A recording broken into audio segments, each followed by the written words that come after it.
자, 이것도 제가 여기서 말씀드린 종목은 전부 스마트폰을 갖고 계시다가 종목이 나오면 바로바로 찍으셔야 됩니다. 종목 수가 많죠. 그러니까 다음 주에 매매하는데 아주 중요한 정보가 될 수 있죠. 지금 시장이 가장 핫한 종목입니다.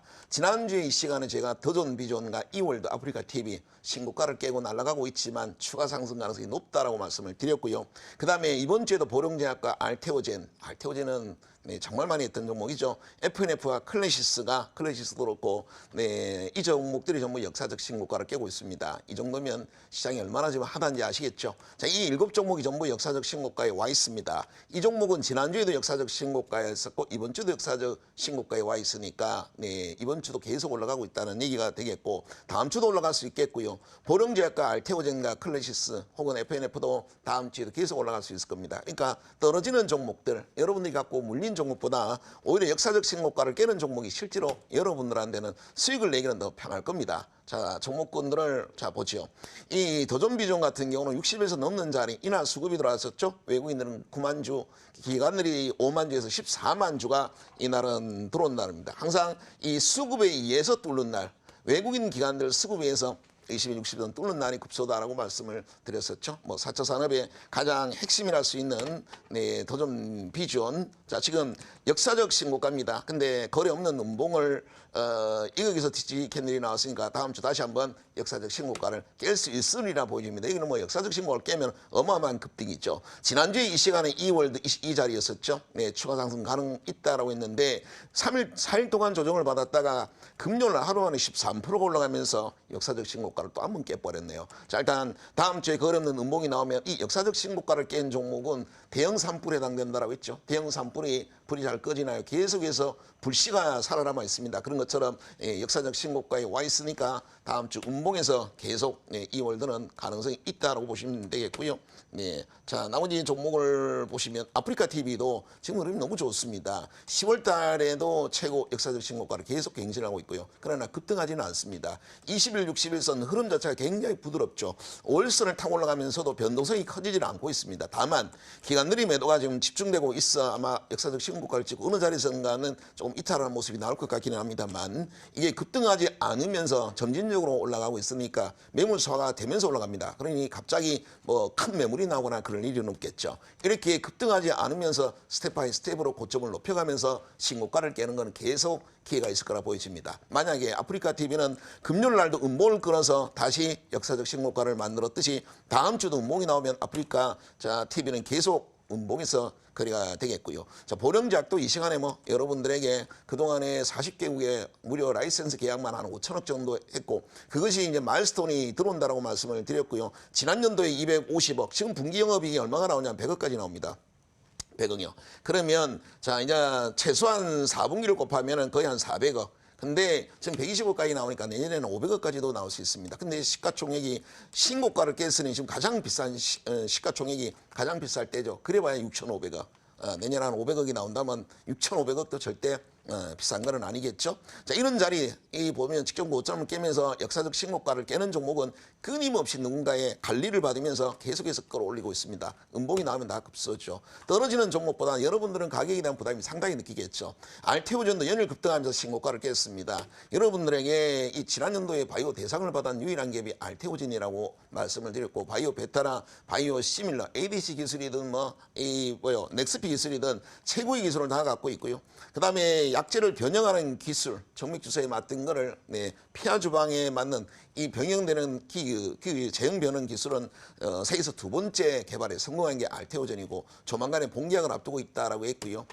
그동안의 국고처를 통해서 아마 보통 실적 바이오만 말씀을 드렸는데 이슈적인 측면, 재료적인 측면에서는 여러분 알테오전을 말씀 많이 드렸었는데 결국은 역사적 신고가를 깼습니다. 야금야금 올랐었는데 여러분 자리는 어디입니까? 제가 말씀드린 자리는 우리는 딱 60일선 넘을 때는 하자.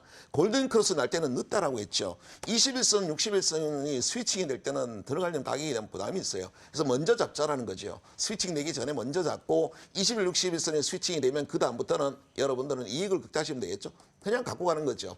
그래서 만약에 그렇다면 재료를 몰랐어요. 기술적으로만 접근했다 하더라도 알테오전은 보유할 수 있었지 않나로 보여지고, 자, 이 FNF는 뭐 계절적 성수기도 있지만은 디스커버리도 뭐 대박을 쳤고, 요새는 패미가 아니어도 돈을 번다는 게 바로 이 FNF입니다. 전일 큰 돈을 벌고 있고요. 지난 연도에 한 900억 영업이익을 거뒀는데 벌써 한 800억, 3분기 만에 한 800억 영업이익을 거뒀습니다. 뭐 원래는 1,200억까지는 나올 것 같고요. 시가총액 1조 7천억, 신고가를 깼으니 비싸기는 합니다만, 그럼에도 불구하고 FNF는 비싸다는 생각은 전혀 들진 않고요. 신고가를 깼는데도 변동성이 커지거나 거래량이 뭐 특별히 터지진 않네요. 어디까지 갈지는 지금 이제 뭐 성수기에 들었으니까 이걸 얼마까지 갈지는 모르는 일입니다. 더 간다라고 봐야 되겠고요. 그동안에 이 피부 비만기, 그 치료기, 이 슈링크라는 이 리프팅 기계, 정말 여러분한테 말씀 많이 드렸죠. 울세란이 써마지 못한다면 슈링크라도 해야 되지 않겠나라고 말씀을 드렸었고, 그러다 보니까 피부과나 성형과에 슈링크가 없으면 뭐 사업을 못한다라고 했습니다. 엄청난 영업이익을 거두기 시작을 했어요. 3년 전에 한 50억, 그러다가 지난 연도 영업이익 170억을 거뒀고요. 벌써 상반기에 177억 일 영업이익을 거뒀습니다. 오늘 300억 이상이 나온다는 거지요. 시가총액이 지금 1조를 뚫었네요. 네, 참 이게 뭐 7천억 대에서도 네, 비싸다고 여러분들 제가 얘기하면서 비싸다는 느낌이 있었다 했는데 벌써 1조까지 갔습니다. 가는 종목은 계속 간다라는 거는 꼭 명심을 하시고요. 이번 주에 보시면은 네, 진짜 주식입니다. 진짜 주식은 실적 수급 다 되는 종목이라고 말씀을 드렸죠. 지난주에 스튜디오 드래곤이나 동아 ST는 네, 지난주에 네, 이번 주 진짜 주식이라는 말씀을 드렸고요. 이번 주는 카카오 파라다이스 일진 머티리얼 딱 보기에도 주식 좀 하시는 분들이 이거 뭐 안 찍어봐도 대본 알죠. 와, 카카오가 얼마나 열심히 잘 날아가고 있는지, 파라다이스는 또 얼마나 잘 가는지, 일진 머티리얼 금요일 날 또 짱짱목이 얼마나 멋있었는지 그냥 그림이 딱 그려지겠죠.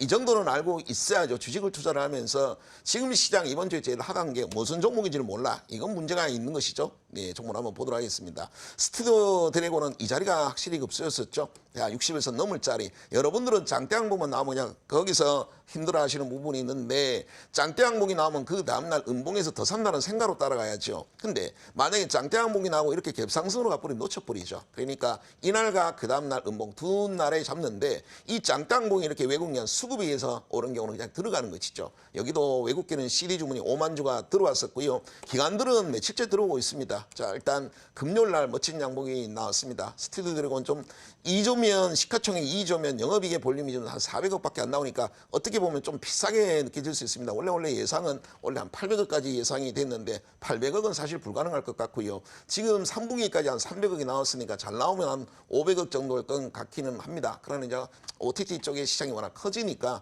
스튜디오 드래곤도 일단 시장에서 뭐 이만한 건 없잖아, 그죠? 아니면 제이콘텐트리인데 제이콘텐트리보다는 대장의 스튜디오 드래곤이니까 이 정도는 좀 비싸도 아마도 대장주는 좀 그런 거 있죠. 가격에 대한 부담을 안 느끼고 들어가 버려야죠.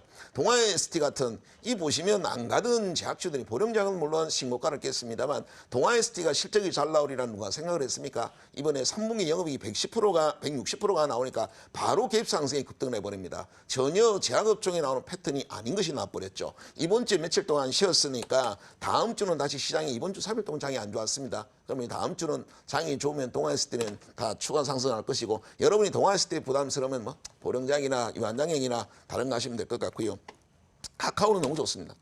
그동안에 플랫폼 사업을 벌려놨던 것들이 다 요즘 돈이 됩니다. 뭐 지금 이 캐릭터 사업이든 또 이 플랫폼 사업이든 최근에 또 비즈톡 쪽으로 여기서 상당한 대박을 좀 내고 있죠. 네, 그래서 카카오는 52주 신고가를 깼습니다만 외국기관 수급 때문에 깬 거니까 계속 보유를 하셔야 될 것 같고요. 파라다이스가 이렇게 잘 날아가리라, 그죠? 제가 이 전 세계적으로 영종도에 있는 파라다이스 시티 보다가 중국인들이나 일본인들이 더 빨리 카지노를 할 수 있는 데 있나요? 바로 인천국제공항에 내리면 바로 코앞에 보입니다. 캐리어를 끌고 걸어가면 한 10분 걸어가면 바로 파라다이스 시티에 갈 수가 있죠. 세계에서 접근성이 가장 좋은 파라다이스 시티입니다. 여기에 2조가 투입이 됐는데 일본의 세가사미 자본을 빼더라도 1조 정도는 들어간 거고요. 그거는 투자 자금이 그렇고 이제는 그 프리미엄까지 감안하면 그것만 해도 2조가 될 것 같네요. 시가총액이 2조가 안 됩니다.